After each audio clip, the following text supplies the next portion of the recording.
Now let's give a warm welcome to Bender!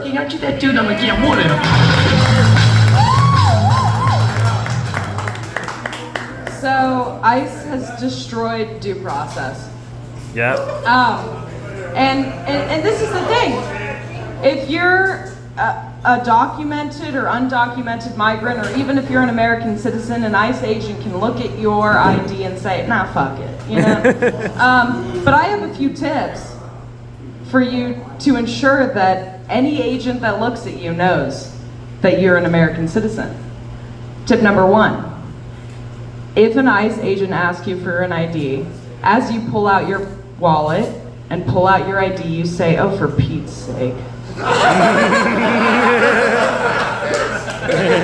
When you're handing the ID over to them, you intentionally drop it and you say, whoopsie daisy. And then if they start to give you some guff, right? What you say is, you roll up your sleeves and you say, no more Mr. Nice Guy.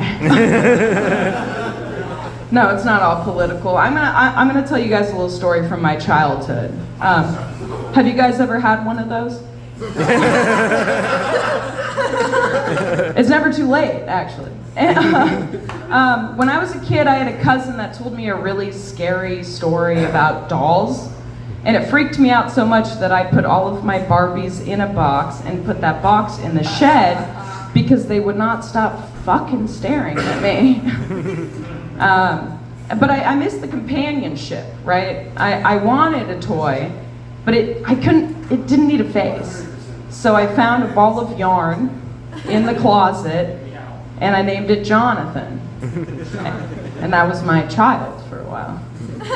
Around the same time, my bipolar mother decided she was going to take up crocheting for what she called was again, and she dismantled him. She didn't know how she fucked up, but she knew that she did fuck up when she tried to show me the little cloth that she had been crocheting, and all I said was, "You killed him." No, she was a good mom. She tried to stuff his intestines back together, right? Like, she tried to put him back. He just wasn't the same, though. It was different, it felt different, and this is proof, ladies, that men are capable of change. Pocket change, I guess, I don't know. No, but speaking of mothers, I became pregnant with my first child at the county fair. Yeah, it turns out the reason they strongly advise you not to have sex on the Gravitron is because it makes it impossible to pull out. I just couldn't think of a more romantic place to lose my virginity.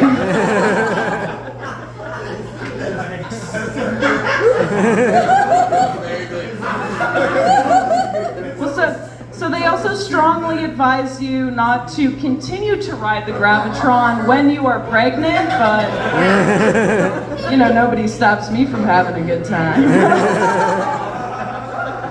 The ironic part of all of this is, though, it's very safe to induce labor on the Gravitron, because when the baby comes out, it just goes and sticks to the wall. And that's what we call a natural birth. The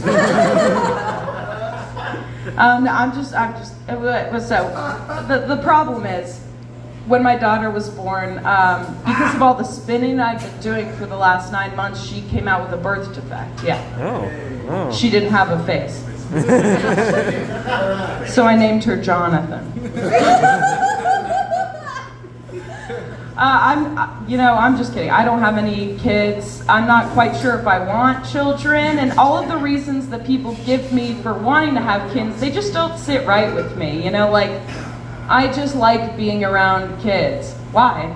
They can't get into bars. Or it's a love that you might never experience. I highly doubt that I have a Tachi magic wand vibrator. Or, to preserve the white race. Well, I don't really look white, and anytime an old dude comes up to me and asks me where I'm really from, they're disappointed to find out that it's New Jersey. The only good reason I can think of for having a kid is to name them something fucked up like Torpedo Dracula. But the hard thing is when they get to that age where they start fighting with you and they're like, okay, if I'm such a pain in your ass, why did you even have me, Mom? And then you have to say, well, because the Gravitron was in town. That's my time. Thank you so much, everybody. Give it up for Bender! All right, you guys ready for your next